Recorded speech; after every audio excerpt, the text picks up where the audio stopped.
So, hello everyone, and welcome to Jesus and Everything, which is a channel that I'm starting. Why am I starting it? Who am I? What is this channel even going to be talking about? I'm going to get into all of that in the very first episode of this brand new YouTube channel that I am launching.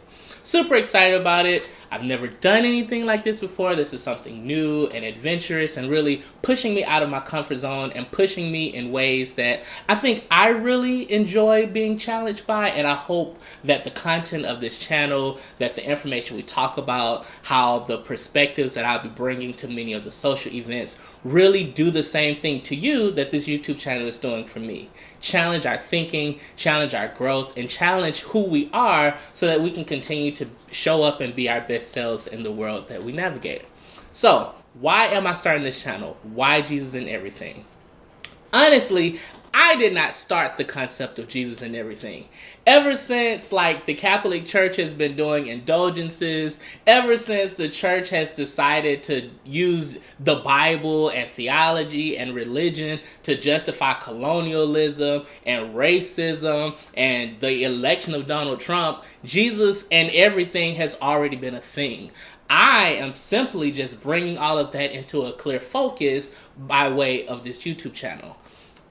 That history that I just walked you all through really paints the portrait and the picture of how Christians and even non-Christians have used the Bible, have used the interpretations of Scripture, and even have used the institution of the church to either sanction, argue for, argue against, push back on, and really advance certain ideas that really manifested itself in the world that we live in. Let's take, for example, the most recent election of I can't even say the number that he occupied because I can't even believe that he actually was there. But 45. Churches in drove, and even to this day, really looked at Scripture, compared 45 to King David as justification for why he should be president. This has compelled all of us, myself included, to really examine and think, why can the theology of Jesus manifest in the justification of that person becoming the 45th president? Even today, we find that oftentimes those same group of people who voted for that man to become president also to this day are exhibiting a lot of ideas that really push back on the advancements that are trying to be brought forth through the Biden administration, and even the advancements of wearing a mask, social distancing, and the vaccines that have become very popular within our community. All of that is driven by theology. Theology that has a particular grounding and niche within the Christian historical agenda.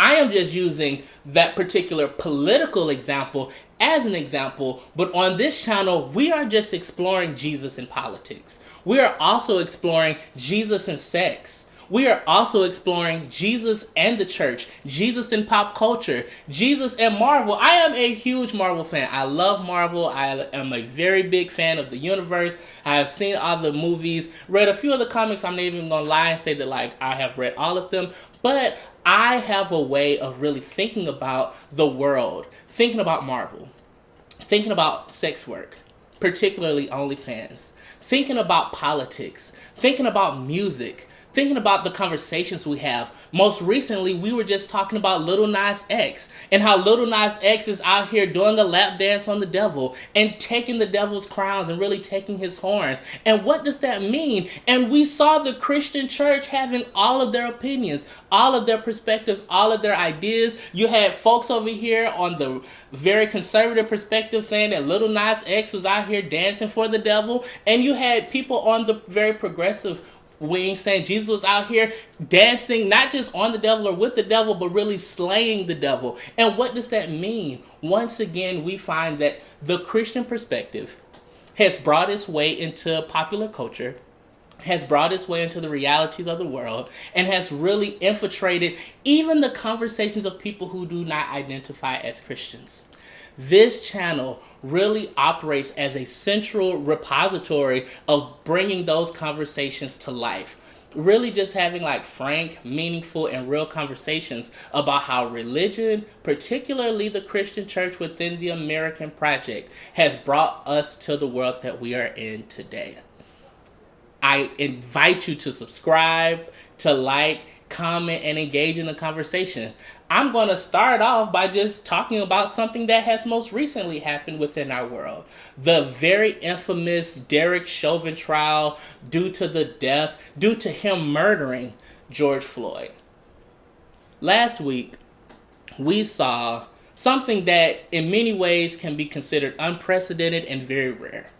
We saw the conviction of a police officer due to them committing murder to someone that, quite honestly, should not have died.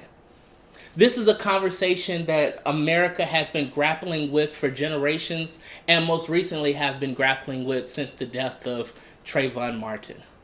It's a conversation that, one, has not just begun, but has been continuing, and for many people has culminated in something that we weren't expecting to happen.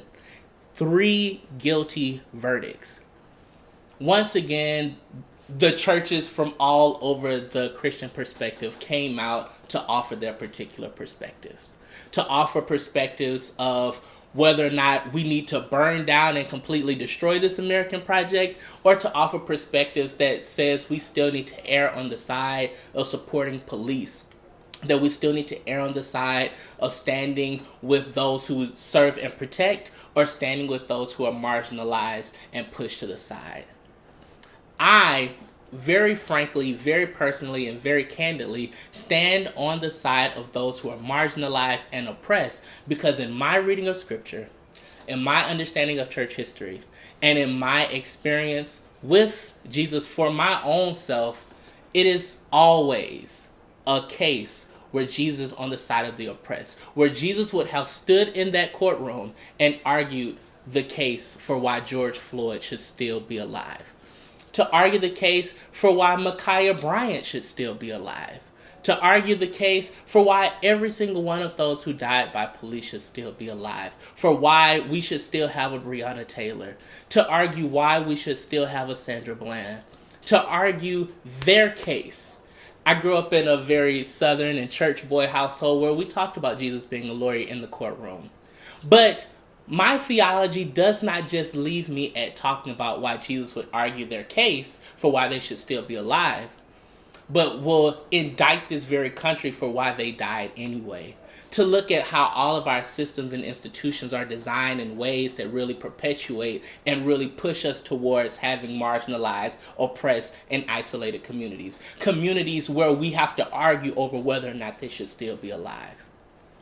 This channel does that deep, critical, and necessary analysis, because if the conservatives want to bring Jesus into the conversation, which I will gladly argue they should keep his name out of their mouths, that compels me to really consider the fact that we have to bring about a progressive argument to the conversation as well.